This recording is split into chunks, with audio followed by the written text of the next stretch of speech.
Konnichiwa! Welcome sa aking show, ang O Nagano, kung saan ililibot ko kayo sa iba't ibang lugar dito sa Nagano Prefecture. And today, day 90 namin dito sa Japan. Nandito kami ngayon sa Nakano City, Nagano Prefecture. And nandito kami sa Ippongi Park. Etong Ippongi Park, tinayo to dating-dati pa, mga 1980s pa, bilang isang pahingahan lang ng mga local dito. Tapos may nag-donate ng parang around 1,700 na types ng roses tinanim dito.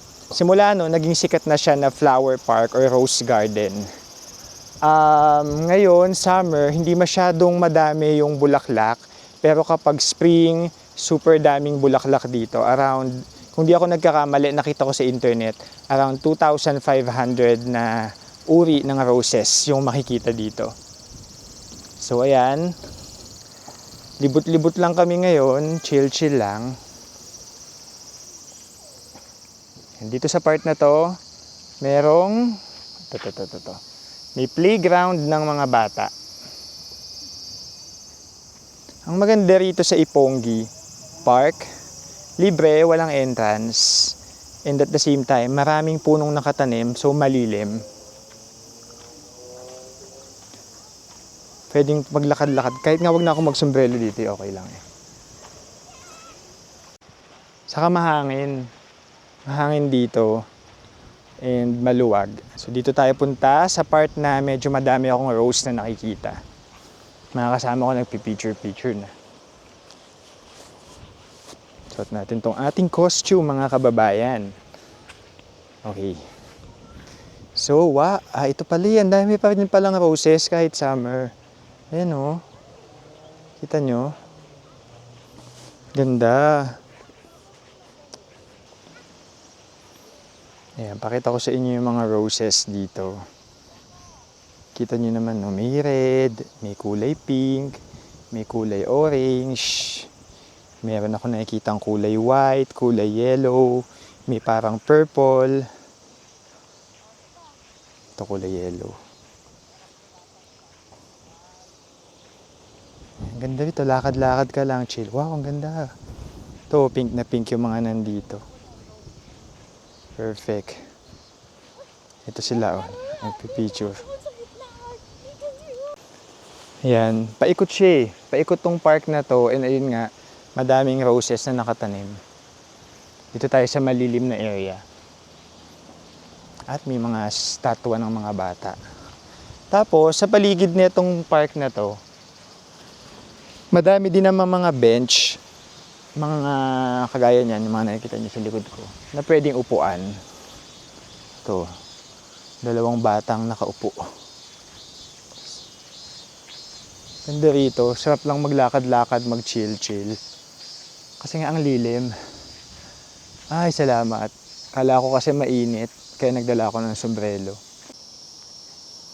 Ayan, dito tayo sa part ng park na madaming puno. Ganda.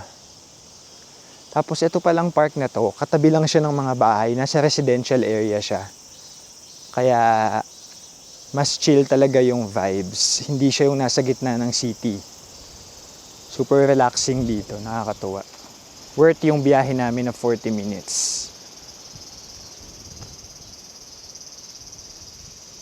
Hindi ko tayo dito. Dito ulit tayo sa mga roses. Okay.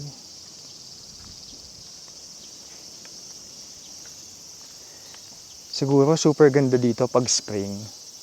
Kasi ngayon pa lang summer, super dami kong roses na nakikita. So far, sa mga park, sa ilang park na napuntahan ko dito sa Nagano, ito yung pinaka-favorite ko. Kasi sobrang chill, sobrang lilim. Biruin nyo, mag-aalas 3 ng hapon, ito yung kainitan. Pero hindi ko ramdam yung init dahil super lilim nga. Sobrang daming halaman and puno.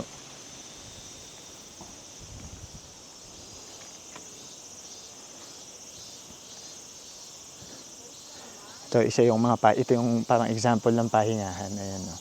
Madaming ganyan, pang family talaga tong lugar na to. Ayan, bibigyan ko lang kayo ng mga cinematic shots. Okay?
Ayan mga kababayan, hope nag-enjoy kayo sa aking episode na ito na pinasyal ko kayo dito sa napakagandang Rose Flower Park dito sa Nakano City, Nagano Prefecture.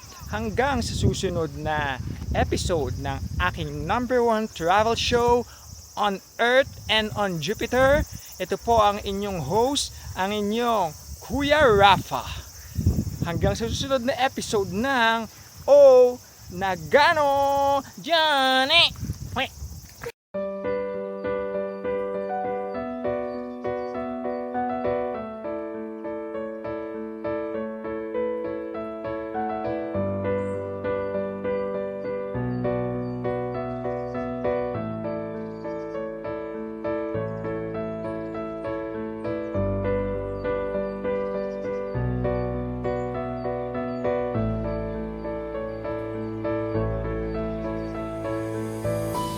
Okay, sabi ko kanina babay na, hindi pa pala mga kababayan. Naisipan naming dumaan dito sa Nakano City Museum.